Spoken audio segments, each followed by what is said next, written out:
Hello, thank you for joining us for another one-on-one sports webcast. I'm your host, Billy O'Riordan, and I'm joined by NFL resident expert, Casey Stark, and Mr. Irrelevant himself, Alex Rosenbaum. The NFL draft is finally in the rearview mirror, so it's about time to start talking about it. And the first thing I want to talk about is the fact that it was in prime time this year. I personally was not a fan that it was in prime time. As an NBA guy, I had other things to watch, but Casey, we'll start with you. Did you like the prime time? I have to agree with you on this one. I kind of miss Saturdays. I preferred last year's. I'm sorry, Alex. I can tell you're disagreeing with me over there. They set up the draft, and it made it so much more exciting, okay? Because this gave GMs the chance to think overnight what players they wanted. Do you see the number of trades that happened this year? It was like an NBA draft almost, and I love that. Hey, let's not that many trades. But you gotta love it. You gotta like all the trades that moved, all the moves that were made. I mean, the Denver Broncos had 4 trades in the first round.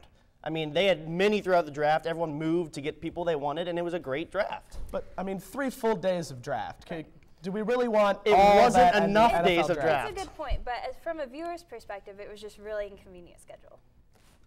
I loved it. It was great. I had my whole Saturday basically. You still have that. Sunday I had off. I could finally do homework instead of watching the draft. 3 full days of NFL draft. 3 full days. It was like 3 hours, 4 hours, and then a full day. Okay, come on. If you say so. But let's jump into the actual meat of the draft. I'm going to start with you, Rosenbaum. Give me your winner of the NFL draft. It had to be the Seattle Seahawks. And yes, it's easy to win when you have 2 top half first-round picks. They got the best offensive tackle in this draft, Russell Okung, who's going to replace Walter Jones, who's been one of the best offensive linemen in the history of the NFL. You got one of the better safeties in Earl Thomas. A lot of people think he might be more NFL ready than Eric Berry. And they just fill needs across the board. And that's one of the biggest rebuilding projects in the NFL. And they just addressed everywhere. And it's a great way to restart with Pete Carroll. I have to disagree with you. And actually, I have a list of reasons why. First of all, Washington is coming off an injury. White has had weight problems. Second of all, you have significant holes in the defensive line. And you still lack a receiver that can stretch the field. With E.J. Wilson, I'm not sure he can make that big of a difference as a rookie. There's no promise that's sure there.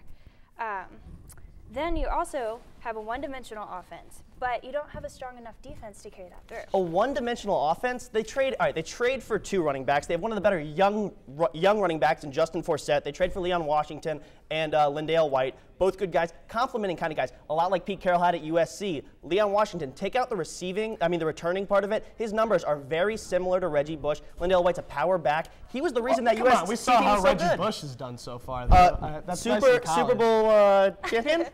Regardless, you still need a stout defense to compete, and they just don't have that right now. Let's switch over to losers. This is enough about who's winning the draft. I want to know who absolutely bombed this draft and just really needs to start over again next year. My pick would be the Bears because their top pick was Major Wright, who's a safety, but honestly, it just looks like that he's going to be more of a backup. So I don't think they had a strong set of picks this year. All right, Major Wright is a perfect fit. Name their safeties.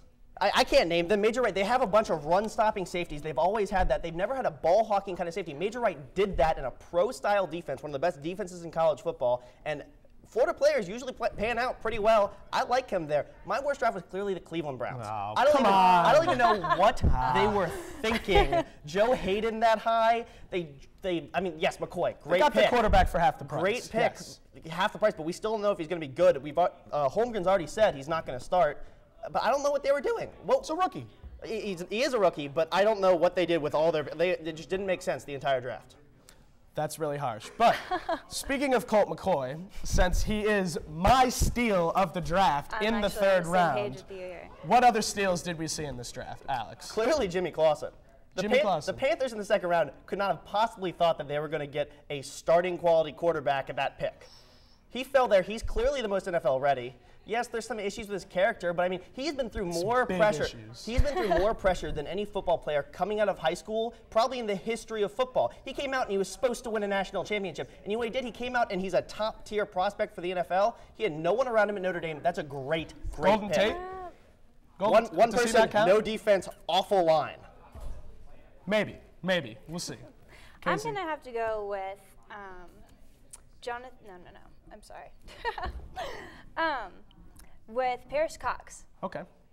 I think he's going to be the hidden gem of the draft because he is one of the best quarterbacks. He has great return ability, great coverage ability, and he's been called to be the sleeper pick of the draft. So that's my pick. I think we're going to all be pleasantly surprised with what he has to offer. Which may have been when the Browns should have done instead of taking Joe Hayden, who is We're not on the gonna overrated get into side that. of every draft. So, real quick, most overrated player in the draft. Who do you think it was? Tim Tebow.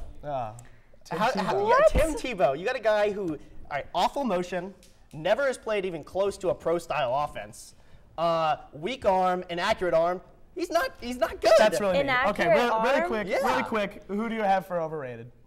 Okay, I just can't let this go, though. Okay, yes, Tebow has to make some adjustments, but he's at the perfect place to do that. He fits great with the Broncos They just style. traded for Brady Quinn, We'll who is see. a pro-ready Okay. We'll see quarterback. how that goes. Unfortunately, that's all the time we have. Thank you for checking out this one-on-one sports webcast, and be sure to give our other webcasts a look as well. For Casey Stark and Alex Rosenbaum, I'm Billy O'Riordan, and until next time, what you gonna do when they come for you?